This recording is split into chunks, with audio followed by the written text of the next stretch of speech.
It's so unbelievable that the planet we roam on right now was once home to giant monsters that could be straight out of a fairy tale. The dinosaurs ruled the Earth as the most terrifying and dominant animals until an asteroid put the kibosh on them. The fascination with these magnificent creatures starts at a young age. Ask any kid and they'll have a favorite dinosaur. Mine's Triceratops, not that anyone asked. The allure of dinosaurs doesn't really go away even when you're an adult, though. The success of Steven Spielberg's Jurassic Park is a testament to that. If you're someone who wants to consume more awesome and brutal content about dinosaurs, but doesn't know anything other than a single Hollywood flick, I've got you covered. Let's get started.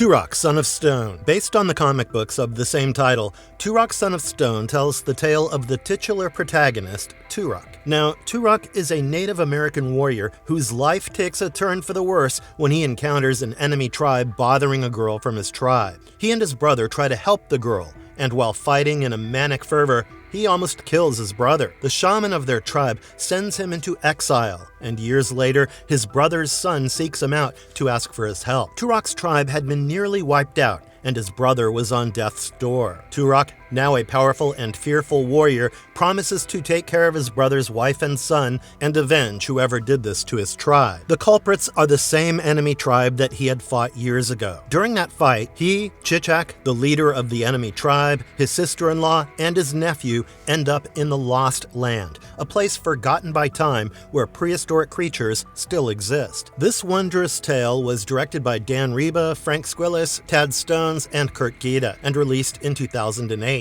It stars Adam Beach, Robert Nepper, and Irene Beddard. Turok, Son of Stone is an adult animation filled to the brim with action. The fast pace keeps you engaged till the movie's climax, but I have to say it comes just a bit short of a 10 out of 10. The characters seem a bit one-dimensional and lack emotional depth. The film has way too much gore for children to watch, but it lacks the sharper visuals and clever dialogue that adults need to enjoy a film. It's still worth the watch though, and if you like gore, go for it.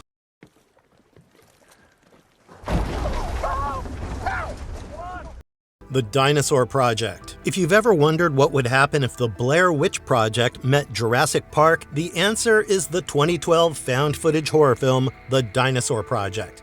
Directed by Sid Bennett, The Dinosaur Project follows members of the British Cryptozoological Society and two cameramen as they enter the Congo to look for a cryptid. Their mission is to find Mokel Mbembe, a creature that has reportedly been spotted in the area and is believed to be an Elasmosaurus. As their journey begins, the group's leader, Jonathan, discovers his tech geek son Luke has snuck onto the chopper. The chopper crashes down after a group of pteranodons attacks it, and their satellite phone gets destroyed in the crash. With no way to contact the outside world, the group realizes the danger they're in as the area is filled with dinosaurs. The film unveils their fates through the recordings of Luke and the cameramen. If you want to see pteranodons, a swarm of Jeholopterus, Lesothosaurus, and ornithopods, you have to put on The Dinosaur Project. The video quality is also crisp and not the low-pixel, shaky recordings that found footage movies usually opt for. The CGI is the cherry on top, as all the dinosaurs in the film are very well rendered and believable, which is truly a feat to achieve on the small budget of this film. It stars Richard Dillon, Peter Brook, and Natasha Loring. The acting is a bit mediocre, but as I mentioned earlier, the exceptional camera work makes it a worthy watch.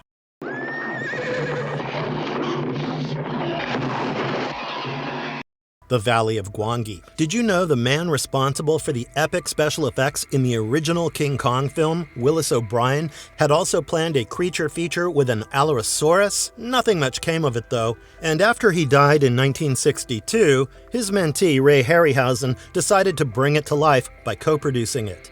The result was The Valley of Gwangi, the 1969 fantasy western directed by Jim O'Connelly and starring Gila Golan, Richard Carlson, and James Franciscus. In the film, British paleontologist Horace Bromley becomes incredibly curious when he sees El Diablo, a special horse that's the main attraction in T.J. Breckenridge's rodeo. He correctly identifies it as an Eohippus, and when the tiny horse escapes, Bromley follows its trail into the Forbidden Valley, where prehistoric creatures still survive. Bromley's friend and Breckenridge's boyfriend Tuck, Breckenridge and TJ's crew find out and follow El Diablo and Bromley right into the Forbidden Valley, a place that's home to a wide variety of prehistoric animals. The most ferocious of them is Gwangi, an Allosaurus. While most of them just want to make it home in one piece, TJ and her men want to capture the Allosaurus to be their new circus attraction. Well, that goes about as well as you might expect. Gwangi's rampages throughout the film are truly disturbing.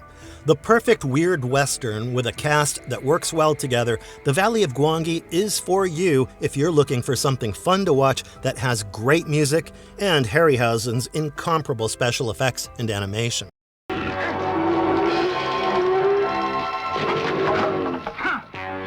Planet of Dinosaurs.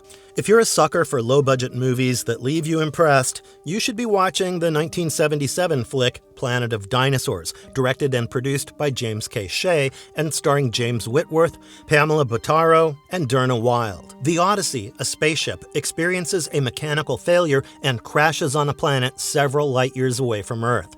The planet looks very much like Earth, but Captain Lee Norsythe and his crew soon realize that the planet is millions of years behind Earth in terms of evolution, and they have to deal with dinosaurs if they want to stay alive. To make things worse, their radio is lost, and the plant life on the planet seems to be poisonous. Their attempts at surviving are the crux of Planet of Dinosaurs. Planet of Dinosaurs was made on a budget of under $1 million. Director Shea knew about the financial constraints of the film, but he refused to compromise on his vision and spared no expense for the array of stop-motion dinosaurs in the film.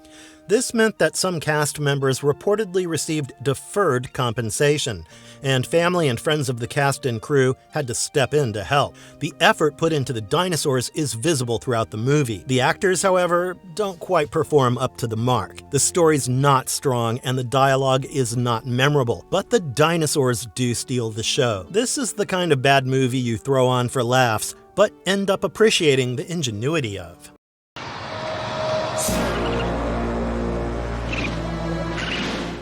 Primeval. Are you someone whose interest in prehistoric animals is not limited to dinosaurs? Then the next entry in our list, Primeval, is for you.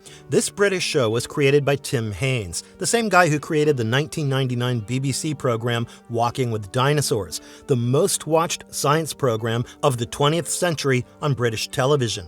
Haynes envisioned a science fiction show that repurposed the technology used in Walking with Dinosaurs, which is a combination of live-action footage of various sceneries with computer-generated imagery and animatronics. Primeval is about a group of scientists who are employed to investigate random temporal anomalies that have been appearing all across the United Kingdom.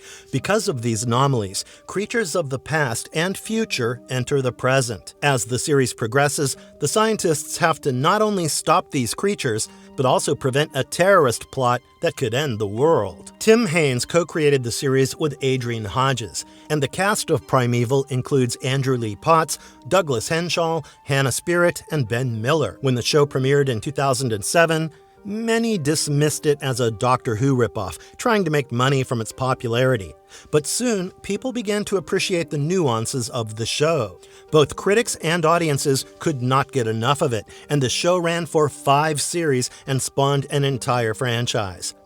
This is the show that you should be watching if you're looking for a good sci-fi binge that incorporates well-written plots, amazing CGI, and great cast chemistry. Flesh, 2000 AD. Our next entry in the list is especially for those who can't get enough of cowboys fighting dinosaurs.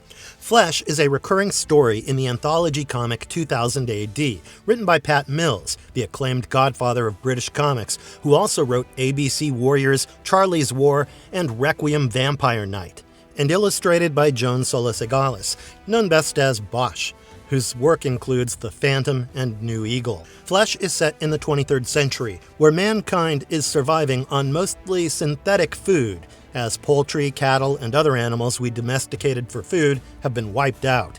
As demand for real food grows, the TransTime Corporation comes up with the brilliant plan of sending their employees back in time, all the way to the age of the dinosaurs, to butcher them for their flesh and transport it back to their time. The characters of Flesh are the reason why you should read it.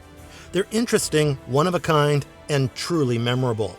The protagonist of the series is Earl Reagan, an anti-hero and a veteran dinosaur hunter.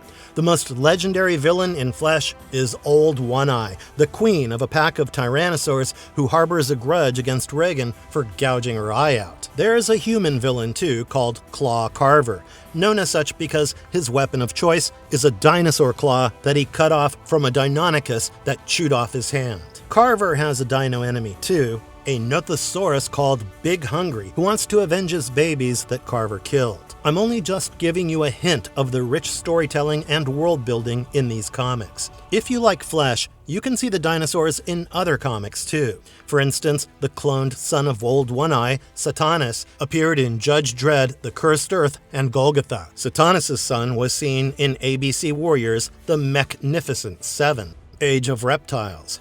Age of Reptiles is made for those of us who love dinosaurs way too much and are bothered by the number of stories that seem to involve and center around humans. The entire spotlight in this comic book series is on the dinosaurs, and since dinosaurs don't talk, none of the comic books have any dialogue, thought bubbles, or sound effects.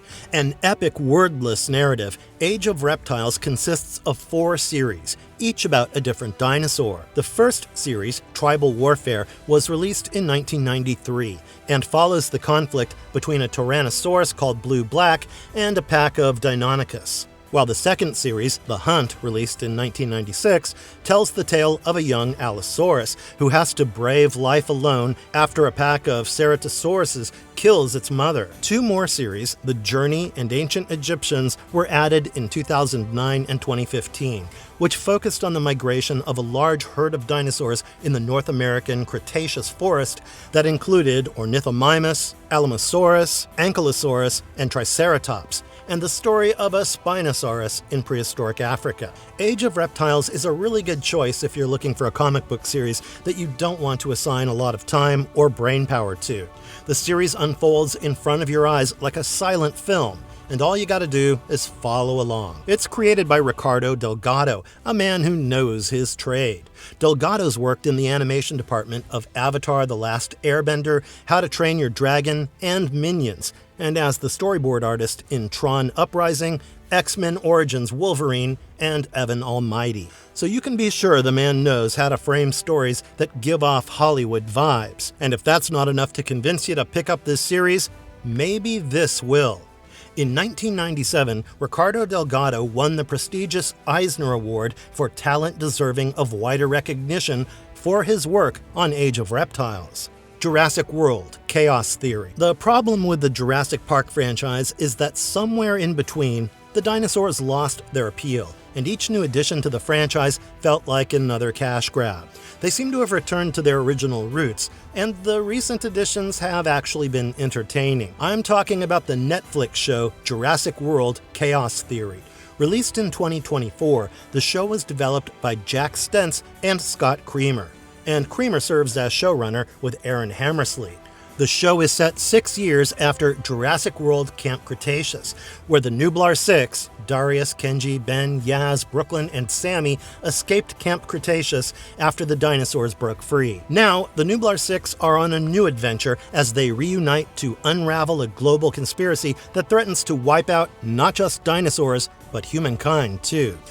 Rainey Rodriguez, Paul McKell-Williams, Sean Jambron, and Qasser Muhammad reprise their roles in Jurassic World: Chaos Theory, while Kirsten Kelly and Darren Barnett replace Jenna Ortega and Ryan Potter, respectively. This series is much darker than Camp Cretaceous, as it has a lot of gruesome scenes which won't be easy for kids to digest. Chaos Theory has improved a lot from its predecessor, as it comes across as fairly realistic with deep emotional discussions about trauma and grief. You might even cry at this seemingly kids' show. The Lost World. Inspired by Sir Arthur Conan Doyle, the creator of Sherlock Holmes' 1912 novel The Lost World, the show of the same name premiered in 1999. The story is quite straightforward. Professor George Challenger is a visionary scholar who believes in a lost world, an isolated place untouched by modern civilization. The London Zoological Society, however, does not believe him. So he sets out in a hot air balloon to prove its existence with a ragtag team consisting of Marguerite Crooks, an eccentric heiress and financier, Professor Arthur Summerlee, Challenger's academic rival, Edward T. Malone, a journalist, and Major Lord John Richard Roxton, a big game hunter. Challenger gets his wish when their hot air balloon crashes into an uncharted part of the Amazon rainforest, where prehistoric creatures still exist. The group's forced to brave the extreme weather and fight off the savage creatures. Thankfully, they have the help of Veronica Layton, a woman who knows the jungle well. Veronica's family was part of a research group that arrived there 11 years ago but had mysteriously disappeared with the rest of the group. The Lost World stars Peter McCauley, Rachel Blakely, and Jennifer Odell. A serious drawback of the show is that it ends after 3 seasons on a cliffhanger. The series ended after financing for a planned 4th season fell through, leaving the story on this cliffhanger with no resolution. That said, I can see why opinions became divided. It starts strong, with solid acting, delightfully campy scenes, and believably spun plots, but it does start to fizzle out from there. The 3rd season's just plain ridiculous, with one over-the-top sequence after another, but it is a great premise to watch, though. Dinosaurs Attack. A 3-issue Dinosaurs Attack miniseries was planned in 1991, but only the first issue was released. Violence and gore being its middle name, Dinosaurs Attack is a crazy story. A time travel experiment goes terribly wrong and unleashes a bunch of dinosaurs into our world. As dinosaurs begin to attack Earth, the Saurian, a benevolent evolved dinosauroid, appears in the dream of Elias Thorne, one of the head scientists in a time travel project. Saurian warns Elias that the deity of the dinosaurs, the supreme monstrosity, will not stop till all the dinosaurs have entered the present, and adds that dinosaurs, unlike humans, don't have a soul that help them differentiate between right and wrong. True to the dream, the supreme monstrosity, a dinosaur that looks like a devil, attacks the human race. Elias sacrifices himself to the beast and distracts it, giving his wife Helen enough time to reverse the time travel and forcefully send every dinosaur back to their own time. Helen later concludes that humans were the reason dinosaurs went extinct. This is the tale in the cards. Though this miniseries, created by Gary Girani, Herb Trimpe, and Earl Norem, among others, was planned to be 3 issues, only the first issue was released due to the poor performance of the cards. Gothic director Tim Burton was interested in adapting it into a movie, but once Jurassic Park was released, he abandoned the idea for being so similar. The one issue that we do have, though, is quite interesting, with amazing artwork. So take a look and let me know whether it was a good idea or not. Well, those were 10 of the best pieces of media centering on dinosaurs I could find. My favorite is Valley of Gwangi, as I can't really get enough of weird westerns. Now it's your turn. Sound off in the comments about your favorites. If you like this video, please like, share, and subscribe to this wonderful channel. I'll be back soon with more awesome stuff, but until then, goodbye.